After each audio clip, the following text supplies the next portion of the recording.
Jom kita terjah produk multipurpose cleaner yang ada dekat pasar raya ni. Hari ni Kak Lin ke supermarket untuk melihat produk-produk pencuci yang ada di pasaran. Yang pertama, Kak Lin jumpa Yuka Pro Multipurpose Cleaner. Walaupun berasaskan tumbuhan, produk ini mengandungi etanol, bahan mudah terbakar. Jadi jangan guna berhampiran api atau dapur memasak. Jauhkan dari kanak-kanak dan simpan di bawah 30 darjah Celsius. Yang kedua, Kak Lin jumpa peluntur Clorox. Mempunyai beberapa jenis sodium, antaranya sodium hypochlorite.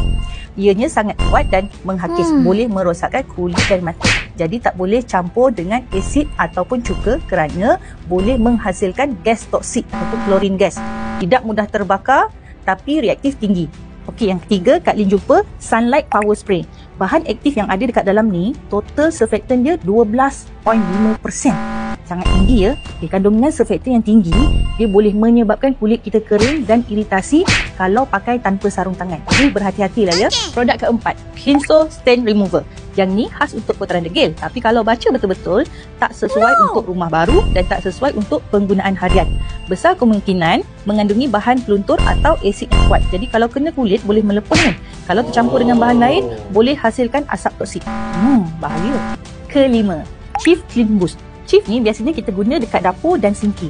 Tapi dalam dia ada bahan phenoxyethanol, iaitu sejenis alkohol yang boleh buatkan kulit kita iritasi dan mudah terbakar dalam keadaan yang pekat. Jadi digalakkan guna sarung tangan bila guna dan jangan main ratakan dengan tangan kosong, okey? Next, Cover Toilet Cleaner. Produk ni dia mengandungi citric acid dan lemonin. Citric acid dia boleh menyebabkan iritasi dan lemonin pula mudah terbakar. Jadi pastikan penggunaan di kawasan pengudaraan yang baik dan jauhkan dari kena cahaya matahari. Okay? Next, TLC Green Toilet Bowl Cleaner. Produk ni dia menggunakan bahan berasaskan tumbuhan, bebas paraben dan bahan peluntur. Jadi selamat digunakan jika ikut arahan, tapi tetap kena elakkan sentuhan langsung daripada mata dan kulit. Okey, lepas tu Harpic 10 times Max Clean. Produk tandas ni dia mengandungi hydrochloric acid tau.